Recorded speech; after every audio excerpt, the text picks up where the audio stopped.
BTS announces they're performing at the Billboard Music Awards. Jake Paul is being sued for trashing Team 10's former house. And Shawn Mendes drops a new music video for In My Blood. All that and more on today's rundown. This episode is brought to you by Secret Active. New Secret Active provides protection in the moments when it matters most. What's up, guys? Welcome back to The Dirt. It is Tuesday, Naz and Viv here. And Viv, can you believe that Keeping Up with the Kardashians almost didn't happen? I cannot believe it, but we have that later in the episode. But first, you guys, guess who's performing at the Billboard Music Awards? BTS! BTS will be making history as well because they will be the first ever K-pop group to perform at the Billboard Music Awards. So the K-pop group is nominated for the Top Social Artist Award, and we're also very excited. So they shared their announcement that they'll be performing the world premiere of their new single, and on top of that, they also announced they will release their Love Yourself Tear album 2 days before the performance. BTS wrote in Korean on Twitter, "Please expect a lot from our performance," and obviously everyone is super excited. So other acts set to perform at the BBMAs include Camila Cabello, Shawn Mendes, and Dua Lipa. So as you guys know, the BBMAs will air on NBC on May 20th, hosted by Kelly Clarkson. We're so excited for the boys. Becoming the first ever K-pop group to perform, and this is gonna come right after they just broke a record for their video, DNA. So it broke the record with 349 million views. So that's like the most viewed video for a K-pop group, which is amazing. For a K-pop group on YouTube. Yeah, I am just so excited. And the fact that they said, please expect a lot from our performance, like literally just got me so excited because the last time we saw them perform was at the American Music Awards, yes. I think it was. But their performance was so sick. Like their dance moves are really so on par. Their choreography is amazing. And I'm just excited because I know that they really love Shawn Mendes, and Shawn Mendes really loves them, and they're both gonna be there. So can you guys imagine if Shawn Mendes and BTS came out and did something together? Like that would be so epic. Anything is possible. There was some back and forth between them on Twitter. I remember that, so I'm really excited for that. Camila Cabello, so remember last year she basically debuted as a solo artist, so this is her second year. I hope she kind of does the same and sings a little bit of everything. I don't know. I mean, with Havana out, it's gonna be definitely epic. So epic. But speaking of Shawn Mendes, he actually released a new music video this morning, you guys, for In My Blood, and we are so pumped. So a month ago, Shawn Mendes graced the world by dropping 2 new singles, In My Blood and Lost in Japan. And since the release, fans have been patiently waiting for Shawn to drop a new music video. Well, this morning our prayers were answered because Shawn just dropped a new music video for In My Blood. So the video starts out with Shawn singing on the bathroom floor, just like he says in the lyrics. It isn't in my blood, laying on the bathroom floor, feeling nothing. In fact, the whole video, we see Shawn singing on the bathroom floor as the floor in his world starts to crumble around him. And then it starts to rain on Shawn. The sun comes out and grass starts growing around him. It isn't in my blood.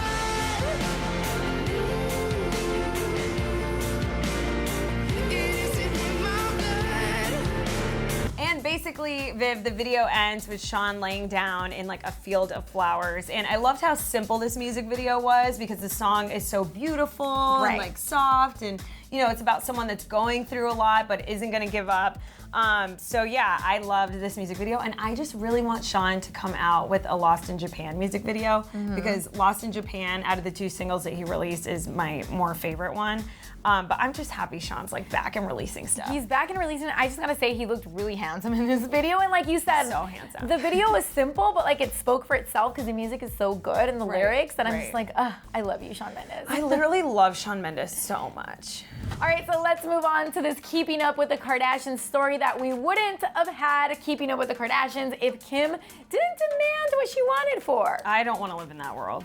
Keeping Up with the Kardashians has been on TV for over a decade now. The show made its debut October 2007 and has been going strong since. Well, Keeping Up with the Kardashians turned the Kardashians into the pop culture icons they are today. There was almost this slight chance the show didn't happen. So Kim opened up to the business of fashion and revealed what almost stopped Keeping Up with the Kardashians from happening. She told them, quote, "My family has played a huge role. I remember when we talked about doing this show and it was me and all these meetings, and I'm like, I'm really not that exciting. I definitely need my family here or it's not going to work." Now, if you know the Kardashians, which obviously who doesn't, there are a ton of members in the family, so of course there was some hesitation as to how it would all even work out. Kim recalled the TV company thinking it wouldn't be a great idea to incorporate the whole family into the mix because there would be too many characters for the show that they had in mind, so obviously at the end, she got her way. So she told them, you know what, it's our dynamic, take it or leave it. So I'm sort of happy she stood her ground because again, this show revolves around the whole family, and that dynamic is really what makes the show, like the different characters, the different personalities and attitudes and drama. So imagine we lived in a world without Keeping Up with the Kardashians. It would be totally weird. I wonder what it would be like though, without Kylie Jenner and Kendall and all these scandals and Taylor Swift and Kanye and Kim drama. I don't know. I think we'd live a much simpler life. That is very true. I bet a lot of people would be happier in that world. I wouldn't be. But it was interesting when Kim came out with this interview on the cover of Business of Fashion. She looks stunning, by the way.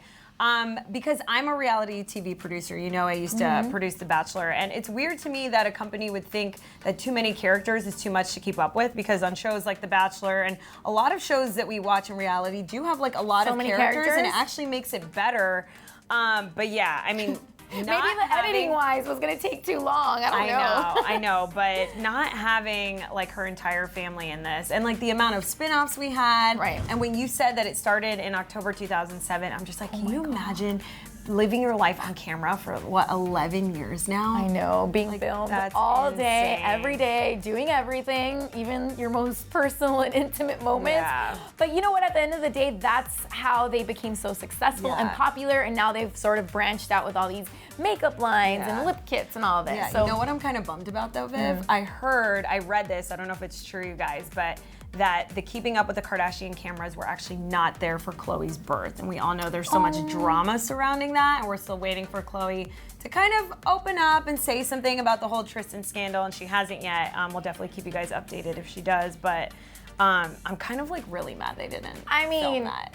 It may have been a personal choice, but we'll have to wait and see. Well, guys, I feel like it's been a while since we've heard Jake Paul's name in the news for something negative, but unfortunately today we have found out that he's being sued for $2.5 million for trashing a house. So according to TMZ, Jake Paul is being sued by Cobra Acquisitions LLC for trashing the house that he rented from them from May 2016 to December 2017, aka the former Team 10 house. Jake paid $17,495 per month and put down a $40,000 security deposit to live with the rest of the Team 10 members in an LA-based home that was often featured in his crazy videos. So the company claims Jake, quote, left the place in ruins and moved out without repairing things like broken cabinets, burns in the pool, and dead landscaping. The company says Jake did not mention his YouTube career when he moved in, but it quickly became apparent that after the fire department was called multiple times and countless social media stars came and went on the daily. So Jake's neighbors definitely were not fans of him when he lived there, and even threatened to file a public nuisance lawsuit against him for disrupting the peace. One person even explained, quote, "We used to be a really nice, quiet street, and now we're just like this war zone. We're families out here, and we're more than happy to have them live here if they're respectful of their neighbors, but they're not." Another one of Jake's old neighbors revealed an elderly woman almost died after he and the rest of the Team 10 gang lit things on fire in their backyard, saying, quote, "The neighbor next door is probably the one who has probably been through the most and suffered the most.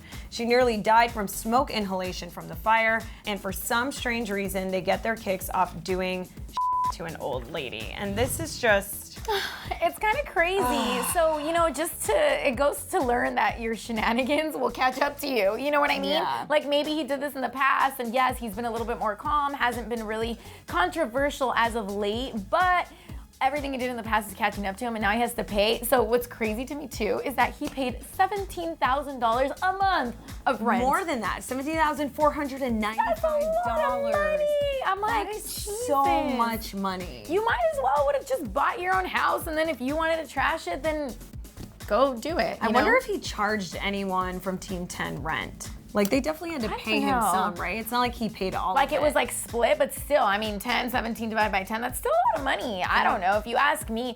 But it is a lot, but they make a lot, so. I mean, right. So, I don't know. We'll have to wait and see. Do you think he's going to have to actually pay this amount to repair The house? I don't know. I low-key hate it when you move out somewhere. First of all, moving, can we just talk about moving? Because moving is the worst thing ever. But it's even worse when you have to go around your apartment and make sure nothing's broken. Right. But you have to do it. You have to clean it out, make sure you're leaving it the same way that you got it, and clearly they didn't do this. But 2.5 million, I mean, that's a lot of money. And apparently the 40 grand that he gave down wasn't enough to repair. So I don't know, we'll have to wait and see, but that is a lot of money. Moving on to sadder news, as we all know, on Friday, Avicii unfortunately was found dead in his apartment, so his family has spoken out for the first time. As we all know, Swedish DJ Avicii, real name Tim Bergling, was found dead while vacationing in Muscat, Oman on April 20th. Immediately, his fans and fellow musicians took to social media to express their shock and their deepest condolences, but now Avicii's family has spoken out about his tragic death. A statement released by the family reads, quote, "We would like to thank you for the loving words about our son and brother. We are so grateful for everyone who loved Tim's music and have precious memories of his songs." In the days since his passing, large groups of people have gathered in cities around the world to honor Avicii's life and his music. His family was so grateful for all of that, saying, quote, "Thank you for all the initiatives taken to honor Tim with public gatherings, church bells ringing out his music, tributes at Coachella, and moments of silence around the world." According to police, Avicii's family is completely devastated, obviously, over the loss of their 28-year-old son and brother. And his family closed out their statement by thanking people for giving them their privacy as they grieve this tragic loss.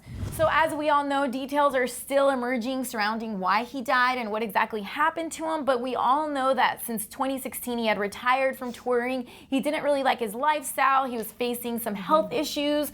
So, I mean, I know it's like no one's business to know the exact cause of death, but I do feel like his fans are curious to know, like, what exactly happened to him. I mean, he was so young, 28 years old. I definitely think gone too soon. All right, guys, that's a wrap for today's episode, but I need to know, who are you most excited to see at the BBMAs this year? Shawn Mendes, obs. BTS. And Camila. And Camila. And we also want to know what you guys think of Jake Paul being sued for $2.5 million for trashing the former Team 10 house. Let us know your thoughts all about it in the comment section below. Thank you so much for tuning in. Don't forget to subscribe and hit us up on our socials. I'm at Naz Perez on Instagram. At Vivian Fabiola V on Instagram. We'll see you guys tomorrow. Bye. Bye-bye. And click here to see Avicii honored at Coachella. This episode was brought to you by Secret Active. Elevate your performance with Secret Active.